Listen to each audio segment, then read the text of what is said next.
Hey everybody, welcome. I'm Mike Lesser, Artistic Director of the Playground Experiment, and welcome to our announcement of Required Reading First Reads Festival Playwrights and Plays number 15. We are super excited to announce our 4 plays that are going to be part of our newest development process. And I'm just going to announce them and announce our plays, and then we'll just chit chat with them a little bit. And you guys will have the opportunity after this to sign up for our required reading, which will be on April 10th. That being said, I'll announce it in name order, not in like order, because we love them all.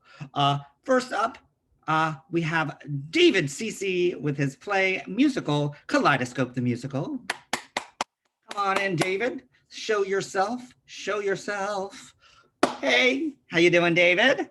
I'm doing well, Mike. How are you? Good. Let's bring on your next writer. It is Fernando Vieira. And his musical, his play Goodbye Little George. Hi. How you doing, Fernando? Doing awesome, thank you. Excellent. And now we have Citrus Blues by Mackie Raymond. Give it up, Mackie. Welcome, Mackie. Hi. Hello. And last but not least, we have 21st Century Hugs by Robin L. Dimension. Yay! Let's unmute ourselves and just applaud for all of you brilliant people. Yeah. We are super excited to have you guys as part of our First Reads Festival Required Readings number 15. Insane, as we go into our 6th year of working on plays and developing plays. So I'm super excited. What we're going to talk about you guys out who are watching this video, hopefully there's millions of you. I'm just going to introduce these lovely people and have them talk a little bit about each of their plays just to entice you for you guys to sign up for required reading, which will be happening on Saturday, April 10th. Put that date in your calendar before we do anything. David, tell us about this musical that you have been writing. Right. So Kaleidoscope takes place in Wales and in London in 1967, and it is a musical.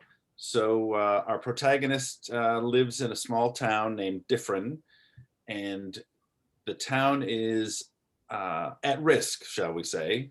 And so she takes it upon herself to do what she can to save the town. And yeah, it's set in Wales, which is a place I'm really intrigued by. As a kid, I enjoyed all things British, or what at least what I considered British, whether it was the Beatles or James Bond films, things like that. Not the Queen, though, right now. Things are a little weird. Yeah, well. That's a whole other conversation. She's got some issues of her own.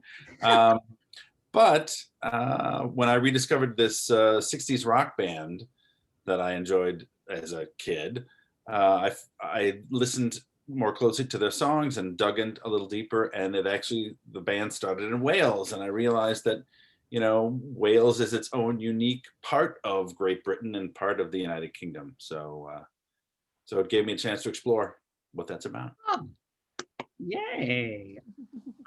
And Fernando, your play started at our Voices of America Writers Workshop, am I right? Yes. Awesome. Well, tell us a little bit about what you're presenting.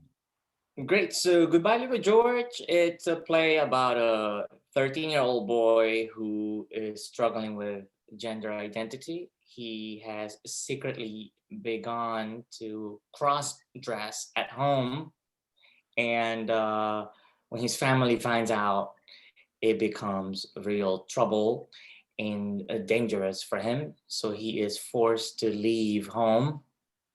And then many years will go by, and I don't want to tell you that much, but Right.